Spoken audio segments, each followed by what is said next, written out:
एक बहुत ही सुंदर गांव था जिसमें कई लोग प्रेम और मोहब्बत से रहते थे। एक औरत बाहर से आकर बहुत बड़ा बंगला बनाकर उसमें रहने लगती है। वह औरत देखने में बहुत ही खूबसूरत थी, साथ ही दिल की भी बहुत अच्छी थी। वह गरीबों की भी मदद किया करती थी। उसका नाम सरिता था, लेकिन लोगों ने उसका नाम परी रख दिया था। पड़ोस ही में चमन नाम का एक आदमी रहता था जो बहुत ही गरीब था। उसके घर उसकी बेटी की शादी थी। चमन परी के घर जाता है, दरवाजे की कुंडी खिटखिटाता है। अरे चमन, सुबह सुबह क्या हुआ? अरे परी जी, क्या आप मेरी थोड़ी सी मदद कर सकते हैं? बताओ चमन जी, अगर मुझसे हो सकेगी तो जरूर मैं आपकी मदद करूंगी। परी जी, मेरी बेटी की शादी है। मेरी बेटी के लिए कपड़े और कुछ शादी की चीजें लाने की जरूरत है, लेकिन मेरे पास पैसे नहीं है। महेश पैसे तो दे रहा है, लेकिन बहुत ज्यादा ब्याज पर दे रहा है। इतना मैं कैसे वापस दे पाऊंगा? बस पैसों की जरूरत है, लो ले जाओ ये पैसे। और भी जरूरत पड़े तो फिर भी ले जाना, और जब आपके पास पैसे आ जाए तो मुझे वापस कर देना। चमन पैसे लेकर अपने घर चला जाता है। परी लोगों की मदद करने में पीछे नहीं हटती थी, लोगों की भरपूर मदद किया करती थी। लेकिन एक बात में वह मदद नहीं कर पा रही थी। उसी गांव में नदी के किनारे आए दिन लाश मिला करती थी। अरे ये हो क्या रहा है? हर 2 दिन पर हमें यहाँ से लाश मिलती है। हमें इसका जल्दी पता लगाना होगा। सारे लोग जमा होते हैं। थोड़ी देर बाद सारे लोग चले जाते हैं।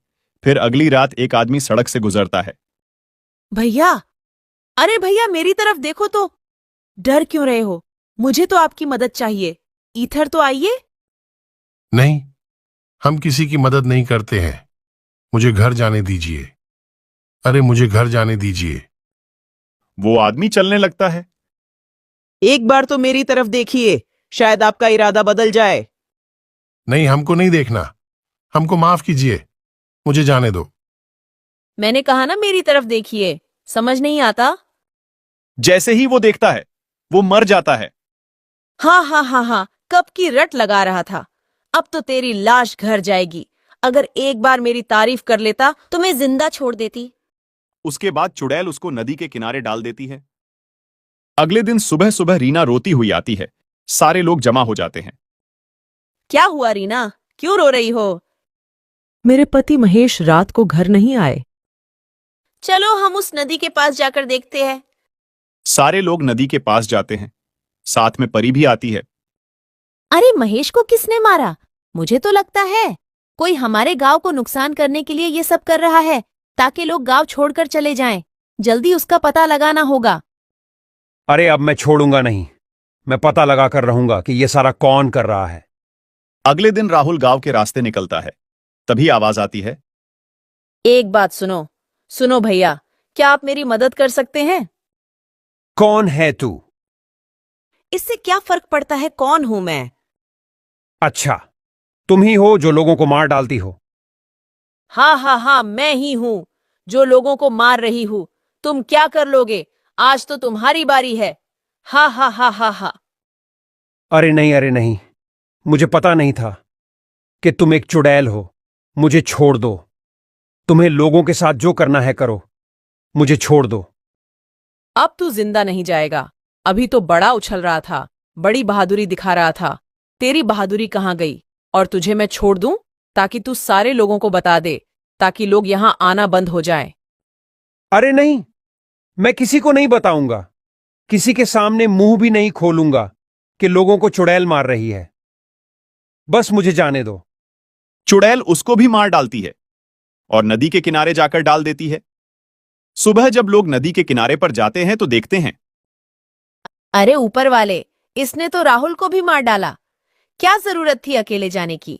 क्या हीरो बनने गए थे? कुछ तो करना होगा। अगर रोज रोज इस तरह चलता रहा तो पूरा गांव खाली हो जाएगा। हमें जल्दी से उसी पर निर्णय लेना होगा। हाँ, मेरी तो राय है कि सारे गांव वालों को जमा किया जाए। उसके बाद सारे गांव वालों को जमा किया जाता है। गांव के सरपंच और मुखिया और बड़े बड़े लोग जमा होते हैं। गांव का सरपंच खड़ा होता है और लोगों से कहता है, हर एक आदमी इस मामले में अपनी अपनी राय दे। हमें क्या करना होगा?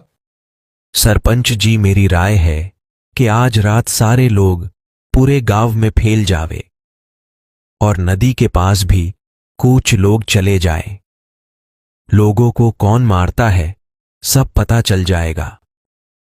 लेकिन सारे लोगों को देखकर वह नहीं आएगा तो हमारा काम नहीं होगा। सरपंच जी, मेरी बात सुनो। मैं आज रात को जाऊंगा, मेरे साथ एक आदमी को और भेजो। हम दोनों मिलकर पूरी बात का पता लगाएंगे, फिर हम सुबह आपको बता देंगे। ये बात सही है। दूसरा आदमी कौन तैयार है, जल्दी बोलो। तो एक आदमी खड़ा होता है जिसका नाम प्रकाश होता है। सरपंच जी, मैं जाऊंगा। लोग अपने घरों पर चले जाते हैं। जैसे ही रात होती है तो प्रकाश और मोनू दोनों गांव से निकलकर सड़क के करीब जाते हैं। वहां से दोनों अलग अलग हो जाते हैं। जैसे ही प्रकाश थोड़ा आगे जाता है तो आवाज आती है, अरे सुनो, मेरी तरफ एक बार तो देखो। अरे चुड़ैल, तू ही लोगों को मारती है। मैं ही मारती हूँ। आज तेरी बारी है। प्रकाश फौरन वहां से दौड़ता है। प्रकाश फौरन मोनू को बुलाता है।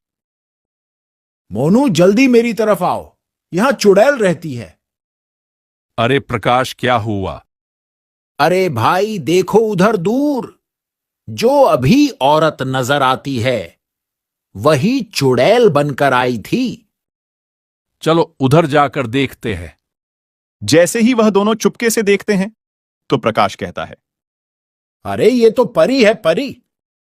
ये दोनों आदमी भागकर गांव आ जाते हैं। फिर वह दोनों अपने अपने घर चले जाते हैं।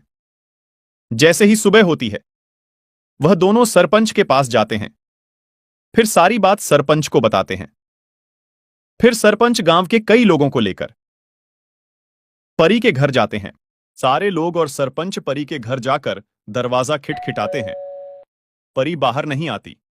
सारे लोग आपस में एक दूसरे से कहने लगते हैं, लगता है परी को पता चल गया है, अब बाहर नहीं आएगी।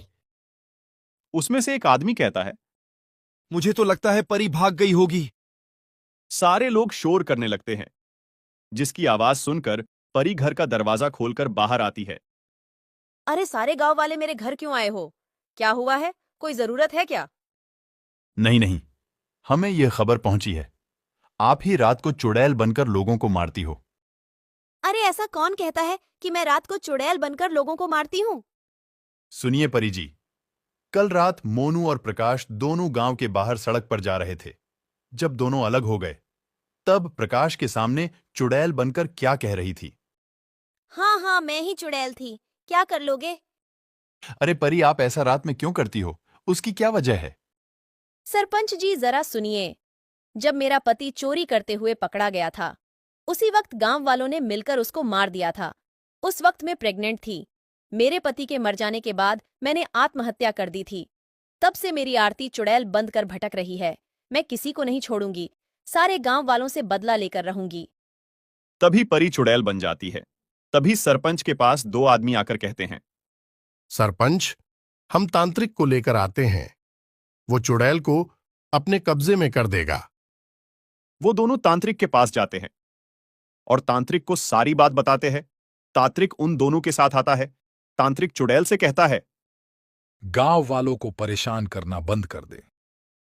नहीं, मैं गांव वालों से बदला लेकर रहूंगी। तभी तांत्रिक चुड़ैल को आग लगा देता है।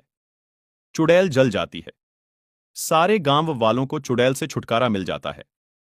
सारे गांव वाले तांत्रिक का शुक्रिया अदा करते हैं। गांव वाले तांत्रिक को बहुत सारी चीजें गिफ्ट करते हैं। तांत्रिक उन चीजों को लेकर चला जाता है। फिर गांव वाले खुशी खुशी रहने लगते हैं। सरपंच मोनू और प्रकाश को कुछ पैसे दे देता है। उनकी हिम्मत की वजह से पूरे गांव वालों को छुटकारा मिलता है। दोस्तों, इस कहानी से हमें यह सीख मिलती है, कभी भी किसी पर आंख बंद करके भरोसा नहीं करना चाहिए। हमारी